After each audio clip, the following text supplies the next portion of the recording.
trying to capture the information of more than 8 million women. Mr. Chairman, I'd like to introduce an article called China's Gene Giant Harvest Data for Millions of Pregnant Women. Without objection, ordered. Thank you so much. The BGI Group also sold millions of COVID-19 tests outside of China and offered sequencing services to numerous state governments in America, despite intelligence community concerns.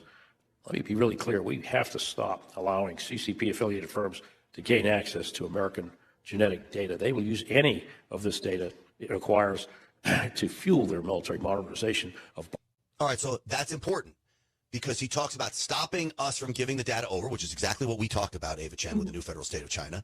But he also talks about the military capabilities of all of this. We touched on it a little bit, but we know that China is literally using genomics. I think they're trying to create super soldiers. We know that this program to stop altitude sickness in soldiers so they can make a rapid ascent up mountains. It could probably be used for inside aircraft and all this. But when does it end? I mean, are they literally going to, you said they created babies. Are they going to create super soldiers?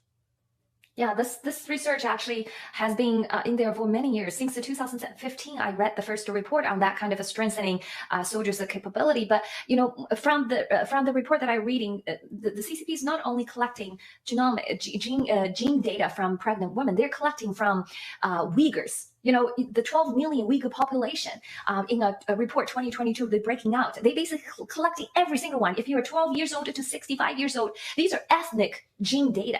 And then they also collecting on Tibetans. Okay, so if you are Tibetan, you have to give us all your gene data, whether you're young or old. What they're doing, they're definitely not enhancing their genetic capacity. They're doing extermination of race. That's exactly what the report that you just showed on the screen, which is they already have a camp. Okay, they already have a concentration camp. The 2 million to 3 million Uyghurs has been there, forced labor camp, or organ harvesting, or doing any experiment. They have a large number of people that basically they are slaves. They're jailed and providing all those convenience to this evil totalitarian regime. So yes.